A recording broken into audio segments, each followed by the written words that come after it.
Nous allons diviser cette étude en deux parties. Dans la première partie, nous allons commencer par la présentation du système. Mise en situation. La figure 1, ici, représente le poste automatique de remplissage de boîte. Alors, la fonction globale du système, c'est remplir des boîtes. Pour le faire, je vais suivre le fonctionnement. L'appui sur le bouton de mise en marche M provoque le départ du cycle, géré par un automate programmable industriel, API. Alors, première étape, l'amener des boîtes vides. L'amener des boîtes vides par un tapis T1. La position de la boîte sous la trémie remplie du produit, ici le sable, est détectée par un capteur S1 non représenté. Le remplissage de la boîte est effectué par un clapet lié avec la tige du vérin C1. La sortie du clapet par la tige du vérin C1 provoque le remplissage de la boîte. Puis, la poussée par un vérin C2.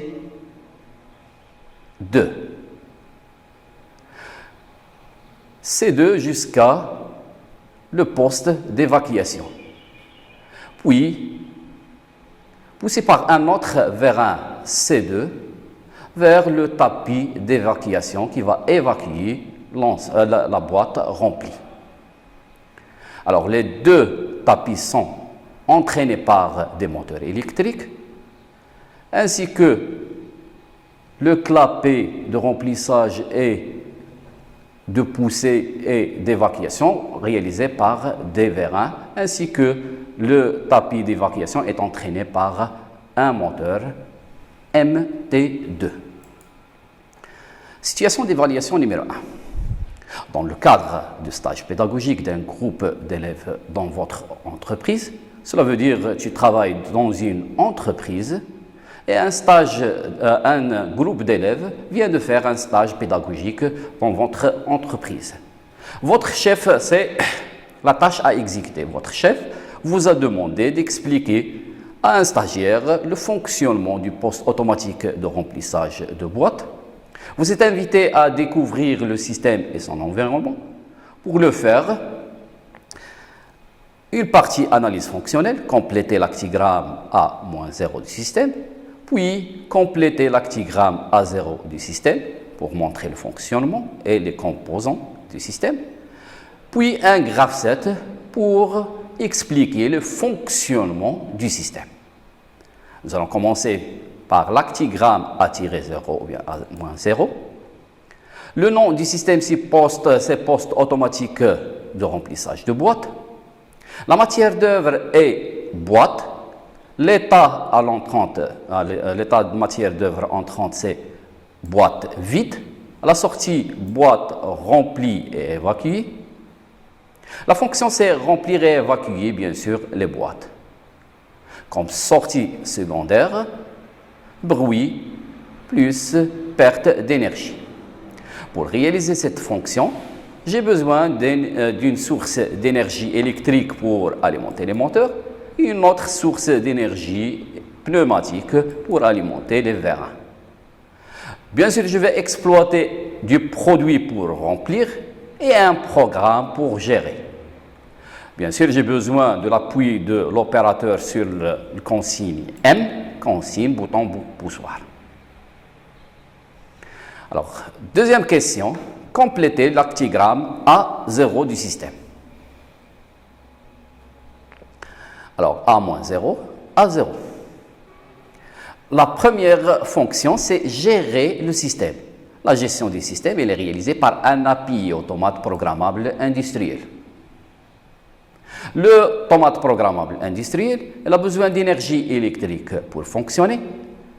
Elle a besoin d'un programme et les consignes de l'opérateur. C'est la chaîne d'information. Je vais acquérir bien sûr des informations physique sur l'état de chaque composant. Puis je vais traiter par l'automate programmable industriel et je vais communiquer des ordres et des informations de sortie. Pour les ordres, premier ordre vers le tapis T1 plus MT1, c'est pour amener les boîtes. Information, les boîtes amenées par le capteur, bien sûr, S1. Puis, boîte amenée vers le vérin C1. C1 plus clapet, c'est pour remplir. Alors, la fonction, c'est remplir les boîtes. Boîte remplie et information, boîte remplie par un capteur plus temporisateur. Boîte remplie, puis poussée par le vérin C2. Alors, j'ai besoin, bien sûr, d'un produit pour remplir. Alors, C2. C2 plus le pousseur. Alors, pousser la boîte, information sur la boîte poussée. Puis, C3 plus E, c'est pour éjecter la boîte remplie. Information sur la boîte éjectée par le capteur de fin de course. Puis, je vais évacuer les boîtes. Évacuer les boîtes par le tapis T2, plus le moteur MT2. Information sur l'évacuation. À la sortie, j'ai une boîte remplie et évacuée. Bien sûr, ici, des informations d'état ou bien des informations de sortie. Alors, troisième question, dans la tâche 1, c'est utiliser la présentation ici du système, plus un tableau d'identification des entrées-sorties pour compléter, en premier lieu, le graphe 7 niveau 1 partie opérative, puis graphe 7 niveau 2 plutôt, point de vue partie commande. Niveau 2 partie opérative, niveau 2 partie commande. Pour cela, j'ai besoin d'un tableau d'identification des entrées-sorties. L'étape 1 d'attente. C'est l'étape qui sera activée au démarrage. Les conditions d'initialisation M0, I10, I20 et I30 sont des capteurs de fin de course qui détectent les tiges des vérins C1, C2 et C3. Position entrante. Alors, première chose à faire par le système, on a dit, c'est amener les boîtes. Pour amener les boîtes, j'ai besoin d'un moteur MT1. Alors, première action, c'est MT1 pour amener les boîtes. Bien sûr, si M, I10, I20, I30 est égal à 1, cela veut dire que la réceptivité est vraie. Alors, MT1, je vais amener les boîtes jusqu'à la position sous la trémie. Position sous trémie est détectée par un capteur ici S1. Alors, la réceptivité S1 est égale à 0, je ne dois pas passer. S1 est égal à 1, la réceptivité est vraie et la transition est validée parce que l'étape précédente est active. Je dois passer vers l'étape 2. L'étape 2, c'est ouvrir la trémie. Alors, pour ouvrir, c'est-à-dire réaliser le remplissage est effectué par la sortie du vérin C1. Sortie du vérin C1, alors SC1. La sortie du vérin C1 est détectée par un capteur L10, bien sûr. Alors, une fois commencé le remplissage, je vais attendre 30 secondes après la présentation. Alors, 30 secondes est détecté par un temporisateur T1, l'étape 3 de 30 secondes. Une fois T1 est égal à 1, je passe à l'étape 4. L'étape 4, je dois faire rentrer la tige du vérin C1 et faire sortir la tige du vérin C2. Sortie de C2 et rentrée de C1. Rentrée C1 et sortie C2. La rentrée de C1 est détectée par L10 et la sortie de C2 est détectée par L21. L10, L21. Une fois la réceptivité est vraie et la transition est validée, je passe à l'étape 5. L'étape 5, faire sortir la tige du vérin C3 et rentrer la tige du vérin C2.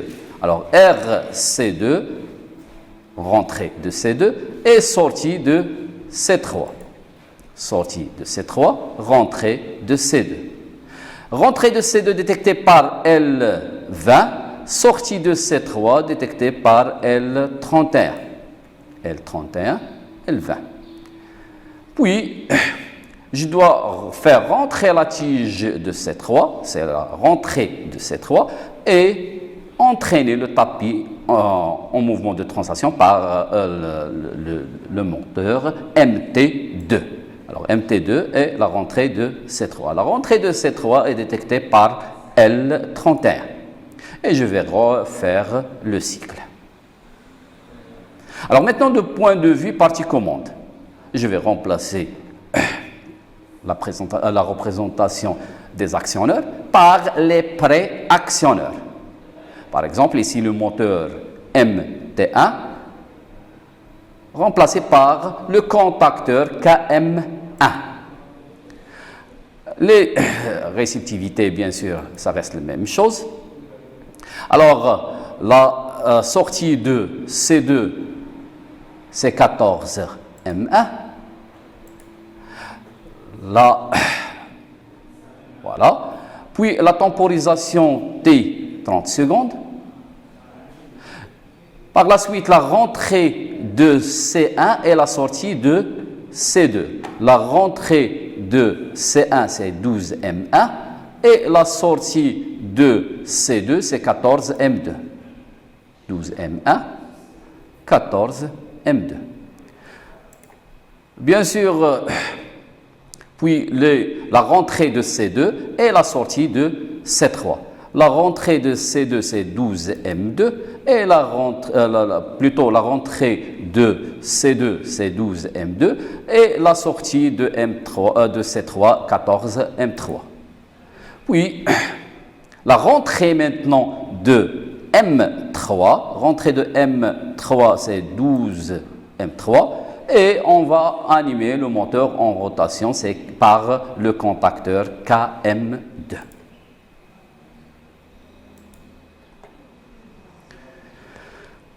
Alors maintenant, situation d'évaluation numéro 2. Alors un problème détecté par les clients. Plusieurs clients ont déclaré la détérioration rapide du coussinet 7. Le coussinet 7 utilisé pour guider ici en rotation le tambour. Alors, du convoyeur, représenté sur le document ressource 1 et ressource 2, le bureau d'études va changer la solution. Alors, vous faites partie de l'équipe chargée de mener à bien l'étude partielle de cette décision. Pour cela, on va réaliser les tâches suivantes. Première tâche, on va étudier l'ancienne solution. On va compléter la nomenclature, expliquer la désignation, expliquer comment réaliser les encastrements, puis donner la fonction d'un élément et tracer la chaîne de code et exprimer GA-max et le jeu, c'est-à-dire l'étude de la cotation fonction-fonctionnelle. Alors pour cela, je dois comprendre tout d'abord le fonctionnement du système. Un moteur MT1 ou bien MT2 entraîne un pignon moteur par l'intermédiaire d'un réducteur à engrenage non étudié ici. Le pignon, il va entraîner le pignon lié avec le rouleau par l'intermédiaire d'une chaîne. Le rouleau entraîné en rotation va entraîner le tapis en translation. Sur le dessin d'ensemble, pignon P repéré 10, non, repéré, je pense, 2. Pignon, repéré plutôt 1. Très bien. Alors, pignon, entraîné en rotation, il va entraîner bien sûr le tambour plus le flasque, guidé en rotation par coussinet, et l'ensemble est protégé par 2 couvercles. Première question. Utile de l'ancienne solution, la nomenclature. Je vais compléter la nomenclature. Pièce 3. Alors, pièce 3, c'est une vis qui va réaliser la liaison encastrement entre couvercle et le flasque. Le nombre, c'est 6 sur la nomenclature. Pièce 5, c'est un joint à lèvres, mais c'est un joint à lèvres à frottement axial et non pas radial. 7, coussinet pour guider en rotation le tambour plus flasque plus pignon par rapport à l'axe. 8. 10, anneau élastique qui va arrêter le coussinet en translation. Maintenant, désignation de CUSN9. C'est un alliage à base de cuivre contenant 9% de SN, c'est l'étain. Alors, alliage de cuivre contenant 9% d'étain. Justifier le choix du matériau, le cuivre ici, c'est pour diminuer le coefficient de frottement. Maintenant, nous allons étudier les 2 liaisons. La première liaison du couvercle avec le flasque, puis la liaison du flasque avec le rouleau. Commençons par coussinet et flasque. Couvercle plutôt et flasque. Couvercle, ici, flasque. Alors, mise en position est réalisée par les surfaces de contact. Alors, le contact ici, une surface cylindrique plus une surface plane. Je constate que la surface plane est supérieure à la surface cylindrique. Cela veut dire qu'on a utilisé un centrage court plus un appui plan. Alors, mise en position, c'est éliminer les 6 degrés de liberté, bien sûr par les surfaces de contact. Alors, première surface de contact, surface plane, appui plan. Puis, centrage court, surface cylindrique, bien sûr, linéaire, annulaire. Maintien en position est réalisé par les vis, ici 3. Maintenant, le flasque avec le rouleau cette fois. Flasque avec rouleau. Là, plutôt les surfaces de contact ici, surface cylindrique, plus une petite surface plane, épaulement. Alors, la surface cylindrique est supérieure à la surface plane. Alors, c'est un centrage lent, pivot glissant, plus un arrêt en translation par épaulement qui va arrêter un seul degré de liberté. Alors, la liaison ponctuelle. Alors, qu'est-ce que je constate ici? Que le maintien en position est réalisé par soudage. C'est une solution non démontable. Alors, pour la première solution, c'est une solution démontable. Par contre, la solution utilisée entre le flasque et le tambour, c'est une solution non démontable. Alors, maintenant, la fonction de l'élément 5. L'élément 5, ici, est un joint à lèvres. Joint à lèvres, bien sûr, la fonction, c'est assurer l'étanchéité.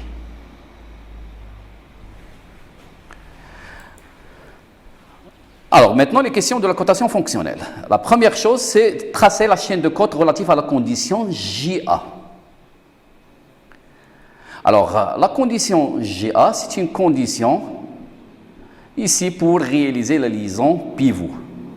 Je dois prévoir un jeu fonctionnel pour réaliser la liaison pivot, guidé en rotation bien sûr, l'ensemble pignon plus tambour plus flasque par rapport à l'arbre 8. Alors, cette cote condition limité par deux surfaces terminales. La première surface terminale appartenant à la pièce 7. Deuxième surface terminale appartenant à la pièce 10. Bien sûr, je vais chercher le contact ou bien la surface d'appui de 7 sur une autre pièce, ici 1. Alors, je cherche le contact de 7 avec 1 ici. C'est la surface d'appui de 7 sur 1. 7 sur 1. La première cote qui participe à la chaîne de cotes. Puis, je vais chercher la surface d'appui de 1 sur une autre pièce. Ici, 1. Il a un contact avec 5 qui va aboutir à rien. Puis, il a un contact ici avec 9. Surface de contact de 1 sur 9. Surface d'appui 1 sur 9. Puis, deuxième cote. Ensuite, je vais chercher le contact de 9 avec une autre pièce. 9, tambour. Il a un contact avec 4. Ici, 9 sur 4. Surface d'appui de 9 sur 4. Troisième cote. Puis, je vais chercher contact de 4 avec une autre pièce. Alors, le 4 ici, il a un contact avec le couvercle qui va aboutir à rien, mais il a un autre contact avec deuxième coussinet, 10'. Alors, surface d'appui de 4 sur 7'. 4 sur 7'. Quatrième cote. Puis, je vais chercher le contact de 7', qui est le coussinet, avec une autre pièce. Ici, c'est l'anneau élastique 10'. Alors, 4' sur 10, plutôt 7' sur 10'. Puis, je vais chercher le contact ou bien la surface d'appui de 10 sur une autre pièce. Bien sûr, l'anneau élastique, il va appuyer, bien sûr, il a une surface d'appui avec l'arbre 8. C'est 10' sur 8. Sixième cote. Puis, je vais chercher le contact de 8 sur une autre pièce. 8, c'est l'arbre. Bien sûr, il a une surface d'appui avec, bien sûr, le deuxième anneau élastique, 10. Alors, 8 sur 10. Alors, 8 sur 10, septième cote. Et je dois chercher, plutôt fermer la chaîne de cotes par la dernière cote. Alors, 7, 7 à 7, 1, 1 à 9, 9, 9, plutôt à 1, 1, 1 à 1, 9, 9 à 9, 4, 4 à 4, 7', 7' à 7', 10', 10' à 10', puis 8, 8 à 8, et enfin à 10. Alors maintenant, je vais tracer, bien sûr, la chaîne de cotes. Alors, pour le faire, je vais tracer ces cotes. Alors, la première cote, origine 7, extrémité 7 sur 1. Origine 7, extrémité 7 sur 1. A, 7. Puis, deuxième cote, entre 7 sur 1 et 1 sur 9. A1. Puis, troisième cote, entre 1 sur 9 et 9 sur 4, c'est A9. Puis, la cote entre 9 sur 4 et 4 sur 7', c'est A7. Puis, A10', A, bien sûr, 8, et je ferme avec A10. Maintenant, l'utilité du jeu GA, on a dit, c'est pour réaliser la liaison pivot. L'expression de GA max, alors GA max est égal à A8 plus A4 max dans la même direction, moins A7 mini, moins A1 mini, moins A9 mini, moins A8, plutôt A7' mini, moins A10 prime. Voilà, c'est la fin de cette première partie et je vous donne rendez-vous dans la deuxième vidéo pour la suite de l'étude de cette application.